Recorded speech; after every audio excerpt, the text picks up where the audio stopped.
Hello everyone! Magandang araw sa inyong lahat. Welcome sa aking YouTube channel. Ako si Loy and of course, sana'y okay kayo ngayong araw. Ngayon, ang pag-uusapan natin is about the mixer. Yan, yung ating mixer, no? So, importante sa isang musician na mayroong alam, at least basic, sa pagmimix ng ating sound. Bakit kailangan? Kasi minsan, pag sa mga bar tayo, lalo na pag mga maliliit na bar, hindi masyadong malalaki, madalas yan walang sound tech, no? Lalo na dito sa lugar ko, hindi uso yung sound tech dito, no? So, ang nangyayari, yung mga musician na mismo yung nagtitimpla. Ay, ang problema, kung wala kang alam dito sa pagmimix,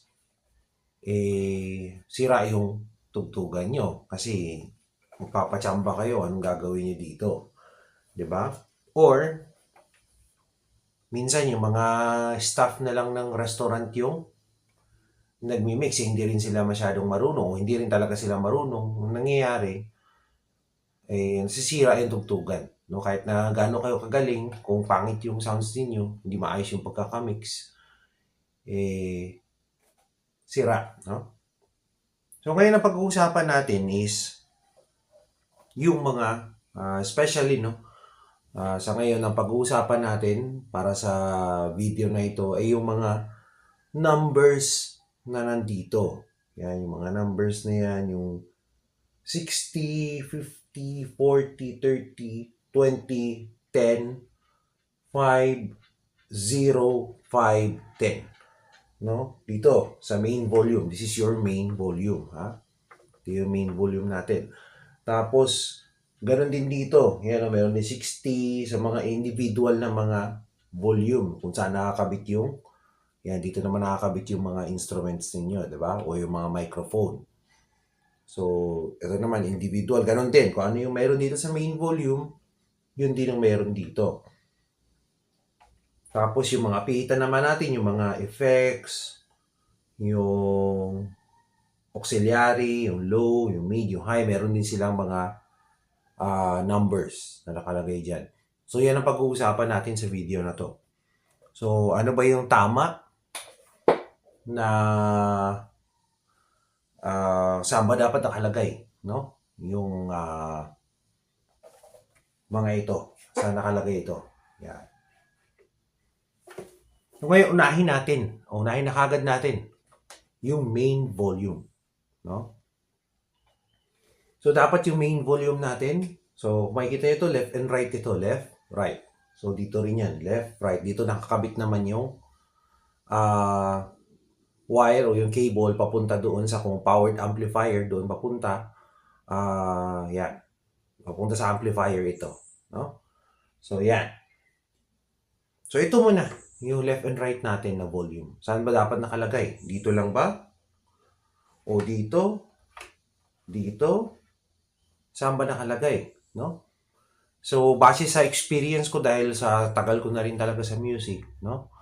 Ang best talaga, at of course, sa mga nakakita na mga talagang sound tech nito, they might agree with me, no? So, ang main volume talaga dapat ay nakalagay sa 0. Yan. Left and right yan. 0. Yan. Bakit 0? No? Bakit hindi dito sa, let's say, sa 60? Or bakit hindi dapat dito sa 30? Or bakit hindi doon sa 10, sa taas sa 10? So, bakit ganun? Bakit dito sa 0? Ano ba yung 0? Ibig sabihin, pag 0, wala yan. Walang tunog. Pag 0. So, ang ibig sabihin po ng 0, yan po yung threshold na tinatawag natin. No? Threshold o yung sweet spot. Yan ang mga tawag ng mga sound tech natin. Sweet spot sa mixer. Yung 0. Kasi, kung babasehan natin, so 0, yan talaga yung tama. Kaya nga siya kung makikita nyo, may black yan, no? Yan, no? 0. Tapos may black siya in between. So, ibig sabihin, dyan mo talaga siya ilalagay. Yan ang purpose niyan, kaya may ganyan yan. So, yan, ilalagay mo siya dyan. So, dyan. So, yung main volume lagi talaga dyan dapat. No? Para talaga yung tunog mo, hindi pigil. No? Hindi pigil. Kasi may mga time na parang pakiramdam mo, parang pigil yung mic mo, pigil yung instrument mo. Although may kinalaman yan dito, sa mixing dito, which is isasabihin ko sa inyo mamaya, pero dito talaga nagsisimula yan. No? Sa main volume. Ngayon, makikita ninyo, yan yung sweet spot. No? Yan yung threshold natin. No? Pag masyado kang mababa, medyo pigil na talaga yung pigil yung out mo.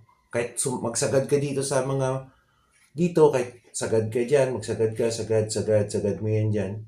Eh kung yung main volume mo ay nandito lang banda, pigil talaga siya. So, it's better na dyan ka talaga sa sweet spot. Nakalagay yan dyan for a purpose. Zero means not zero na walang tunog. Ha? Zero means threshold ng pandinig mo ng isang human being. No? So, 0 dB o yung dB means decibels. Ha? Zero. Zero ibig sabihin, hindi walang tunog, kundi zero is yung threshold o yung minimum na pandinig. Okay? Ng isang tao. So, yan yung ating sweet spot. No? Yan. So, dyan dapat nakalagay yan. Ngayon, dito ka na mag-a-adjust kung gaano kalakas yung microphone mo o yung instrument mo per channel na. No? Ito ay merong 6 channel. Yan, 6 channel. So, dito ka na mag-a-adjust kung gaano kalakas yung gusto mong i-output. Basta yung dito sa main mo, laging nasa sweet spot, 0. No? 0 decibels. Okay? Kasi pag buwaba ka dyan sa 0, negative na yan. Negative 5, negative 10, negative 20, negative 30, negative 40, 50, 60, and patay. Wala na. No? So, pag umangat ka naman sa 0, plus 5 yan. Plus 5. Kung makikita nyo dyan, may 5. Plus 5 decibels yan. So, ibig sabihin, plus 10. And, remember guys, ang limit ng tao, pandinig ng tao ay hanggang let's say para sa conversational decibels, tulad ng pagsasalita ko sa inyo ngayon. Yan, yung pagsasalita ko sa inyo ngayon, normal conversation is 60 plus 60 decibels. Okay? Plus 60. Yan yung normal conversation. Ngayon, pag nasa bar ka, may tumutugtog, usually, pag may banda sa isang restaurant o bistro, ang decibels ng music o ng live music is around 90 to 110. So, decibels. So, ibig sabihin, malakas talaga. No? Pag may live music, kaya nga siya live music. So, pag ano mo pa lang ng microphone, no? Pag hawak mo pa lang, yung amplified voice mo pa lang sa paggamit ng microphone, aangat na kagad yun by like plus 30. No? So, 60 plus 30, so that would be 90 kagad. Yun. Yan, 90 decibels, plus 90 na kagad yun. So, tandaan natin. So, kung gusto nyo na pumasok sa isang restaurant para lang magkaroon ng normal conversation, I would suggest doon na lang kayo sa Starbucks, no? Kasi pag pumunta kayo sa mga bistro or sa mga club, wala kayong maaasahan na magkakaroon kayo ng like ganitong conversation. So medyo mas mapapasigaw talaga kayo kasi may live music no? O mayroong sabi natin, club, may DJ, may disco. So hindi talaga mangyayari yung normal conversation. So pag pumunta kayo ng isang establishment na may live music, hindi para magkaroon kayo ng business conversation o normal conversation. So, dapat pag pumunta kayo doon, ang purpose talaga is para mag-party. Yan, ha? Tandaan natin, ha? So, kaya huwag kayong magtaka. Bakit yung live music talagang mas malakas? Kasi ganun po talaga. No? Kasi ang pagsasalita pa lang natin, plus 60 na kagad yan sa decibels natin. So, pagdating naman sa live music, at least 90 to 110 yan. Pag rock band, yung mga distortion na yan, talagang 110, 120 pa nga yan minsan. No? Yan. So, depende yan. Masakit na sa tenga yan kung medyo nakadikit talaga kayo sa speaker. So, kaya ngayon mga speakers yan, pag sa mga bar, medyo distansya sa taas siya nakalagay. So, hindi masyado naka-front dun sa mga audience kasi nga medyo malakas na talaga ang live music, no? So, yun. So, again, balik tayo sa mixer. Yan, 0. So, dito ka na aangat. Yan. So, pag 0 yan, ibig sabihin, yun yung threshold mo, sweet spot. Ngayon, yung mga nakalagay dito, yan, halimbawa dito, di ba? Yan, yung patay, yung 0, pinaka-0 niya, patay yan. Ayan natin. Yan. So, yung 60, 50, 40, 30, yan. Ito, yan, 0 din, di ba? Yan. Pero, tandaan natin, guys, dito naka-0 na yung main volume. So, dito pwede ka nang bumaba ng konti. Let's say, negative 20 or 30, negative 30. Depende na yan sa klase ng microphone mo. Kasi may mga microphone na mahina yung manipis yung tanso o yung magnet, no? Mahina yung magnet, mga mumurahing microphone. So, kailangan medyo malakas ka. Minsan, siyasagad natin yan. Ganyan. Lalo na pag PL yung saksakan, hindi siya balance, hindi siya yung tatluhan, XLR. Yung mono lang yung yung saksakan yan, kailangan isagad mo yan. Isagad mo yan. Pero pag mga XLR, minsan yung XLR kasi kaya tapos maganda pa yung mic mo. So mga dito lang sa mga negative 30 sapat na yan. Kasi importante ito na-release mo na to eh. Nasa sweet spot na. So dito pwede ka na maglaro-laro ng volume dito. Okay? Ngayon, sa gain naman, ito. Sa gain, kung makikita nyo dito sa gain, yan, tingnan natin. This is your gain. So, ito, mataas na nga itong gain na to. Kung makikita nyo yan, yung puti na yan, yan yung kanyang 0. Okay? Yan yung sweet spot ng gain. So, lagay mo muna yan dyan. Yan. So, every time na maglalagay kayo ng microphone or instrument na ilalagay ninyo sa channel. So, baba nyo muna yung volume, lagay nyo yung gain sa sweet spot, which is yung 0. Yan, naka-indicate naman yan, kaya siya mas makapal kaysa sa ibang guhit. Yan yung 0 mo, yan yung 0 decibel mo. Lagay mo muna dyan. So, ngayon, paglagay mo ng instrument mo, ng mic mo, bago ka mag-aangat. Yan. Angat ka, dandahan. Hello, ganyan. Tapos ngayon, yan. Pag hindi mo pa rin maabot, sige, abot mo dun sa 0 din. Ngayon, kung wala pa rin talaga, wala pa rin, dito ka na magdagdag. Isagad mo to sa +5, tapos bago ka mag-angat sa gain. Dandahan, ha? Huwag natin huwag natin madaliin, okay? Yan, ganun siya, ha? Bago dandahan pag-angat. Hanggang makuha natin yung desired na lakas ng ating instrument o ng microphone. Tapos, eto, tingnan naman natin dito. Yan, may nakalagay dyan na pan. Yan. Hindi yan tinapay. Ha? Pan means panning. So, panning kung saan naka-ayon yung output ng iyong instrument. Sa left speaker ba? O sa right speaker? No? Left or right, di ba? So, ganun din yan. Nakalagay L tsaka R dito sa panning. So, pagka ganun, ikaw nang bahala kung saan mo kung gusto mo balance, ilagay mo sa gitna. Yan, may nakalagay rin naman dyan. Pakita ko na lang. Ayan yung panning. Kung may nakaturo Ibig sabihin, yung gitna na yan, dyan ka. Left and right mo ibigyan. Ngayon, kung gusto mo ng mas pabor sa left, itakbo mo dito sa left. So, the more na papunta ka sa left, the more na lalamang yung left side ng iyong speaker. Ngayon, kung isagad mo yan, left na lang. Yung right mo, magka-cut yun. Mawawala yung tunog. Okay?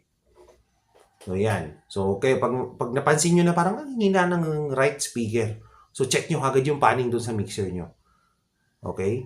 Check nyo yung volume doon muna sa speaker kung powered speaker yun. Pero, panning muna ang i-check ninyo. Okay? Kasi minsan sa panning talaga yun, at madalas sa panning yan nangyayari.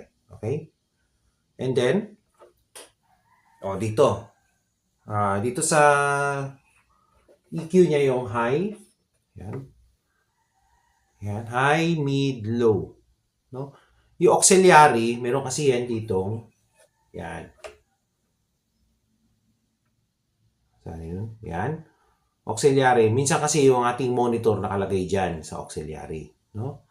So, pag nakalagay dyan, kung gusto nyo dagdagan yung monitor ninyo, speaker monitor nyo, dito kayo mag-adjust sa auxiliary. Kung sa auxiliary nakalagay yung monitor, ha? Yan. Minsan kasi nakalagay sa auxiliary ay sa woofer. So, kung drummer kayo, tapos medyo gusto nyo ng konting sipa, no, ng subwoofer, so dito kayo magdadagdag sa auxiliary. So, it really depends kung anong nakalagay dito. Okay? So, yan ang auxiliary natin. So, volume lang din yan. So, meron din yang sweet spot yung auxiliary. Nakalagay rin yan dyan. Kung ano yung mas makapal na guhit, yan, example niyan sa auxiliary. Yan yung zero nyo. Okay? Yan yung zero ng auxiliary nyo. So, okay. Effects. Yung effects naman, depende eh. Depende sa preference ninyo, no? Yan. Kasi meron pa tayong main effects. Yan. Dito nakalagay yun, main effects. Yan. Yung main effects ninyo, yan. Dyan nakalagay. So, I suggest din sa main effects, ilagay nyo rin sa zero, no? Sa pinaka-sweet spot din ninyo ilagay. Nakalagay rin yan dyan yung medyo mas makapal din na guhit. So, tas dito na kayo mag-adjust ng kung gaano ka lakas yung pasok ng effect sa microphone nyo or sa instrument nyo, acoustic guitar, di ba? So, sa high, mid, low naman, hindi ako masyadong magsasuggest kung ano. Pero ang suggestion ko na lang is ilagay nyo muna lahat sa sweet spot, sa zero. So, yan, example yan. Lagay nyo muna lahat sa sweet spot, which is yung 12 o'clock, no? Yan. Yan, may nakalagay naman na guhit sa taas yan. Lagay nyo muna lahat dyan. Nakababa yung volume. Naka-sweet spot yung gain. Yan. So, yan. Ganyan muna. Tapos yung effects nyo siguro babaan muna natin yung effects. Yan. Wala mo ng effects. Auxiliary, depende kung may monitor kayo. Pero I would suggest din na patayin nyo muna yung auxiliary. No? Kung halimbawa, example lang, kung sa microphone, this is a monitor, patayin nyo muna yung monitor nyo. Yan. So, ganyan lang muna. No? Tapos bago tandaan, angat. Yan. Pag angat na, okay, sa desired volume, sabihin natin, naabot nyo na yung desired volume. Let's say, dito natin ilagay sa -5, no? Tama ba? -5, yeah. So, sa -5, halimbawa dyan nakalagay, so, pwede na kayong mag-adjust ng low, mid, at saka high. Okay? Depende na yan kung anong klaseng, ano yung preferred ninyo sa microphone. No? Tapos, pag nakuha nyo na yung preferred na desired na komportable kayo sa vocals nyo, then, lagay na kayo ng monitor para hindi kayo mahirapan kumanta. No? Rinig nyo yung sarili nyo sa harap. So, monitor, yan, dyan na. Magdidepende na yan. No? Tapos, effects, kung ano yung gusto nyo na reverb para yung medyo maluwag yung pagkanta nyo. So, dyan na kayo mag-a-adjust. Dandahan. Okay? Yan.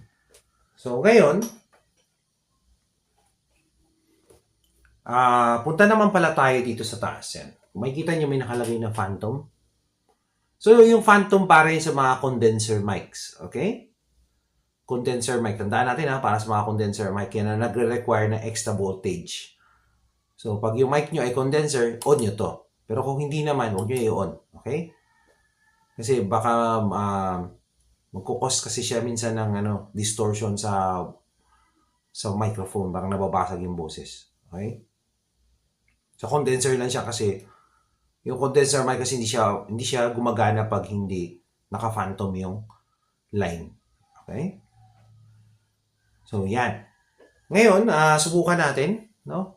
Subukan natin with the mic para mapakita ko sa inyo kung paano yung diskarte.